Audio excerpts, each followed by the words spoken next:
आतापर्यंत आपण आग्र्याहून सुटका असं ऐकलेलं आहे, वाचलेलं आहे, पण स्वारी आग्रा काय आहे तर ते या चित्रपटात तुम्हाला बघायला मिळणार आहे. महारुद्र शिवराय, शिवरुद्र शिवराय, शक्तिरुद्र शिवराय, शिवराय हे महाकाल शिवराय, संहारक शिवराय, रणपती जगामध्ये शिवराय हे. एकदा मी अक्षरशः तो रडत रडत गायलेला आहे. त्यामुळं ते अक्षरशः अंगावर काटा येतो. त्या शब्दांमध्येच तेवढी ताकद, तेवढं सामर्थ्य आहे. अवघ्या महाराष्ट्राचं लाडकं व्यक्तिमत्व, ज्यांच्या आवाजामध्ये जादू आहे, ज्यांच्या आवाजामध्ये पंढरीची वारी अजून जास्त भक्तिपूर्ण वाटते. स्वामींचा आशीर्वाद त्यांच्यामध्ये खूप आहे. त्याचबरोबर ऐतिहासिक गाणे ऐकताना अंगामध्ये ऊर्जा, प्रेरणा ही तर जाणवतेच. त्याचबरोबर सुभेदारमधलं एक गाणं ऐकल्याच्या नंतर टचकन डोळ्यातून पाणी येतं. अशा पद्धतीचे अवधूत दादा अगदी व्यक्तिमत्व लाडकं आहे. जसं आवाजामध्ये पैलू आहे तसे त्यांच्या व्यक्तिमत्वामध्ये सुद्धा पैलू आहेत. तर अवधूत दादा, मला एक प्रश्न विचारायचा आहे. तर वारी चुकायची नाही या गाण्याबद्दल सांगा. आपण सगळ्यांनी अनुभवलेलं एक मोठं संकट, कोरोनाचा काळ. खरं तर संकट होतं, पण त्या संकटाने खूप काही शिकवलं आपल्याला. आणि शेकडो वर्षाची परंपरा असलेली पंढरीची वारी, तो जो सोहळा आहे, त्या सोहळ्याची जी भव्यता आहे ती पूर्ण महाराष्ट्रात नाही तर संपूर्ण जगभरात प्रसिद्ध आहे. तर ती भव्यता त्या वर्षी पाहायला मिळाली नाही. आणि सगळ्या वारकऱ्यांची जी मनातली ओढ असते पांडुरंगाच्या भेटीची, तळमळ असते, त्यावर्षी त्या कोरोनामुळे जमलं नाही. तर तो भाव जो आहे तो त्या गाण्यातून खूप छान प्रकारे मांडला आहे.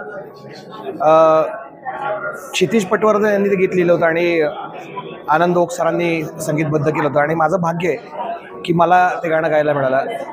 ज्यावेळेस ते गाणं रेकॉर्ड केलं आम्ही, त्यावेळेस म्हणजे सगळेच असे मनातून सगळे सद्गतीत झालेले होते. आणि जेव्हा ते गाणं आलं तर त्या गाण्याचे इतके रील्स आणि इतकं सगळ्यांनी ते डोक्यावर घेतलं, इतकं ते व्हायरल झालं. माऊलींची पालखी, मला आठवतंय, माऊलींची पालखी पादुका एस टीतनं नेण्याचा निर्णय झाला होता. आपल्या ती संपूर्ण बस सजवलेली होती. आणि जेव्हा त्या रील्सला जेव्हा माझं ते गाणं मी ऐकलं, मी स्वतः रडलो होतो. तेव्हा अशा खूप आठवणी आहेत. बऱ्याच शिवभक्तांनी रायगडावरती जे नित्यनेमाने जाणारे आहेत त्या लोकांनी महाराज आपले विठ्ठलच आहेत, छत्रपती शिवाजी महाराज. तर त्या रायगडच्या वारीला पण ते गाणं रिलेट केलं. त्यामुळे खूप कुठंतरी आनंद, एक समाधान आहे की आपल्या भाग्यात अशा चांगल्या गोष्टी लिहिल्या आहेत आणि इतकं चांगलं गाणं मला मिळालं. साठी मी परमेश्वराचे आभार मानतो, संगीतकार आणि सर्व टीमचे. आणि खास करून फेसबुक दिंडी, व्हर्च्युअल दिंडी, स्वप्नील मोरे आणि त्यांची सगळी टीम, त्यांनी खूप मेहनतीनं हा सगळा वारी सोहळा जगाच्या कानाकोपऱ्यात पोहोचवला आणि पोहोचवत आहेत. तर त्यांच्या संकल्पनेतनं हे गाणं झालं होतं. त्यामुळे खूप खूप त्यांना मनापासून धन्यवाद आहेत. अजून एक गाणं नेहमी ऐकायला मिळतं स्वामींच्या संदर्भात. खूप म्हणजे प्रवासात असताना, घरी असताना किंवा नेहमीच ज्यावेळेस असं वाटतं की अरे आता एक स्वामींचं गाणं ऐकायचं आहे, तर त्यावेळेस अवधूत दादांचं नाव समोर येतं. मला त्या गाण्याबद्दल थोडंसं सांगा. हां, ती पण माझ्यावरती कृपाच आहे. मी खरं सांगू का, माझं जे काही आज मी आहे तुमच्यासमोर, जे काय तुम्ही मला म्हणताय बाबा काय जे काय मोठं, मी तसं काही नाही. मी फक्त माऊलींचा, स्वामींचा, संप्रदायाचा, छत्रपती शिवरायांचा एक सेवक आहे. आणि जे काही माझ्या हातून घडत आहे चांगल्या गोष्टी सगळ्या, ती सगळी त्यांचीच कृपा आहे. आणि त्या कृपेचाच प्रसाद म्हणजे हे गाणं आहे. आणि एक प्रकारे माझ्या आयुष्याची पण ती स्टोरी म्हणता येईल. ज्यावेळेस ते गाणं माझ्याकडे आलं, मी सगळं गाणं ऐकलं, तर मला कुठंतरी माझा सगळा भूतकाळ मला आठवला, सगळा भूतकाळ आठवला की काय काय कशा पद्धतीने माझं आयुष्य पुढं सरकत गेलं. आणि आळंदीला नरसिंह सरस्वती स्वामी महाराजांच्या मठामध्ये माऊलींच्या सेवेमध्ये असणारा एक पुजारी आज या ठिकाणी इथपर्यंत पोहोचू शकतो, ही त्यांची कृपा आहे, स्वामींची कृपा आहे, माऊलींची कृपा आहे. सो ही सगळी गाणी जी आहेत ती एक काय म्हणता येईल त्याला, माझ्या जीवनाचाच एक भाग असल्यासारखं आहे. माझीच स्टोरी कदाचित अशी त्याच्यातून बाहेर आल्यासारखं मला वाटत होतं. आणि त्यासाठी पण मी खूप स्वतःला भाग्यवान समजतो. जसं अभंग, वारीचे गीत असतील, भक्तिगीतं असतील, स्वामींचे गाणे असतात, त्याचबरोबर नाही का इतिहासामधले गाणे सुद्धा नाही का तितकेच ताकदीने गायलेले आणि आम्हाला ऐकायला मिळतात, नेहमीच ऐकायला मिळतात. तर त्या दोन्हीमध्ये कसं बघता तुम्ही? मला असं वेगळं काय करावं लागत नाही. मुळात काय आहे, ज्या वातावरणात मी वाढलो, ज्या संस्कारात वाढलो आणि जे जे गुरुतुल्य व्यक्तिमत्व मला लाभले, गुरु म्हणून लाभले, त्यांच्याकडून जे संस्कार मिळाले, त्या रचनेमध्येच त्या गोष्टी असतात. आता जर उदाहरणादाखल आपण जगद्गुरू तुकोबारायांचे अभंग घेतले, त्या अभंगामध्येच तो भाव आहे जो जगद्गुरू तुकोबारायांनी त्यांच्या शब्दातून मांडलेला आहे. आणि त्यामुळं तो भाव आपल्या गाण्यातून व्यक्त झाला पाहिजे एवढीच एक प्रामाणिक इच्छा असते. आणि ते मला असं वाटतं की ते पुन्हा कृपेमुळं, सद्गुरूंच्या कृपेमुळं, माऊलींच्या कृपेमुळं होतं. आणि छत्रपती शिवरायांची गाणी अर्थातच मी लहानपणापासून आपल्या महाराष्ट्राचे सुप्रसिद्ध शाहीर ज्यांनी जगभरामध्ये पोवाडे गायले, लंडनच्या चौकात स्वातंत्र्यपूर्व काळातली गोष्ट आहे, महादेवराव नानिवडेकर, त्यांचे नातू माझे या क्षेत्रातले पोवाड आणि या क्षेत्रातले गुरु आहेत, गुरुप्रसाद नानिवडेकर, आम्ही त्यांना मामा म्हणतो. तर लहानपणी मी त्यांचे वडील शाहीर मुकुंदराव नानिवडेकर त्यांच्याबरोबर साथीला जायचं.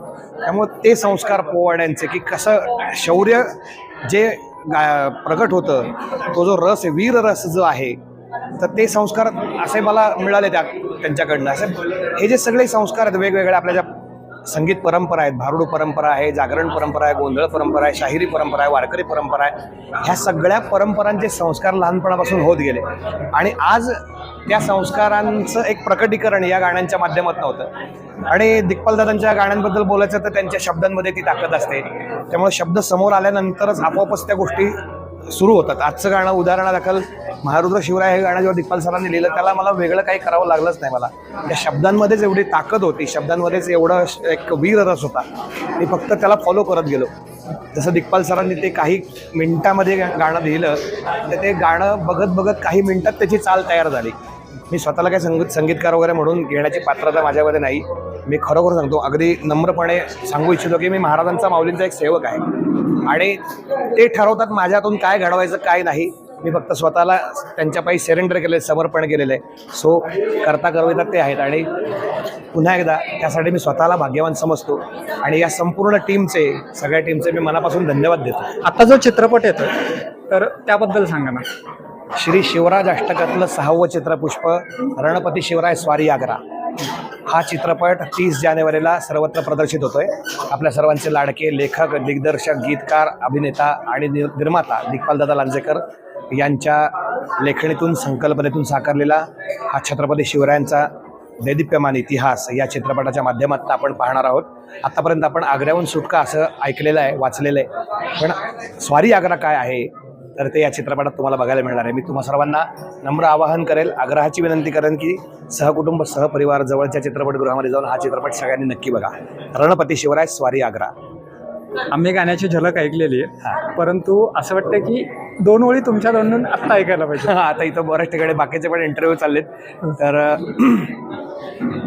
आणि काय गाणी सगळी वरच्या पट्टीतली असल्यामुळं महारुद्र शिवराय, शिवरुद्र शिवराय, शक्तिरुद्र शिवराय, शिवराय हे महाकाल शिवराय, संहारक शिवराय, रणपती जगामध्ये शिवराय हे. आवाजात खूपच गोडवा आहे. शेवटचा एक प्रश्न जो की मला प्रत्येक वेळेस वाटायचं की नाही का, ज्यावेळेस अवधूतदादा भेटतील तर त्यावेळेस त्यांना विचारायचं आहे. सुभेदारमधलं गाणं म्हणजे अक्षरशः सहकुटुंब बघत होतो, डोळ्यात पाणी आणणारं होतं ते गाणं. अभंग प्लस गाणं असं हे करता येईल तर त्याबद्दल सांगा ना. मी पुन्हा तेच म्हणेल की ती ताकद सगळे जगद्गुरू तुकोबारायांच्या शब्दांचं सामर्थ्य येत आहे. आणि मी फक्त स्वतःला सरेंडर केलं त्याच्यामध्ये, त्या शब्दामध्ये. आणि तो निर्वाणीचा अभंग आहे. मला तो गाताना सुद्धा मी जवळजवळ पहिल्यांदा असं झालं की एखाद्या गाण्यासाठी मला इतक्या वेळा गावं लागलं आणि तरीही तो पूर्णपणे मनासारखा मिळाला नाही. कारण ते मी सांगितलं होतं की हा अभंग आपल्याला थोडा त्रास देणार, हा अभंग आपल्याला थोडा त्रास अशा अर्थाने की ते सहजासहजी मिळत नाही. निर्वाणीचा अभंग आहे. आम्ही जातो आमच्या गावा आमचा रामराम. आणि गाताना अक्षरशः मला सुद्धा इतकं भरून आलं होतं. आणि अनेक घटना आपल्या डोळ्यासमोरून जातात तो अभंग ऐकत असताना आपल्या आयुष्यातल्या. त्यामुळं त्या घटनांना तो अभंग रिलेट होत असतो. आणि सुभेदाराच्या वेळेस तसंच झालं की जेव्हा तो किंवा मी लाईव्हला आम्ही एका कार्यक्रमात तो अभंग घ्यायचो, एकदा मी अक्षरशः तो रडत गायलेला अभंग. त्यामुळं ते अक्षरशः अंगावर काटा येतो. त्या शब्दांमध्येच तेवढी ताकद, तेवढं सामर्थ्य आहे.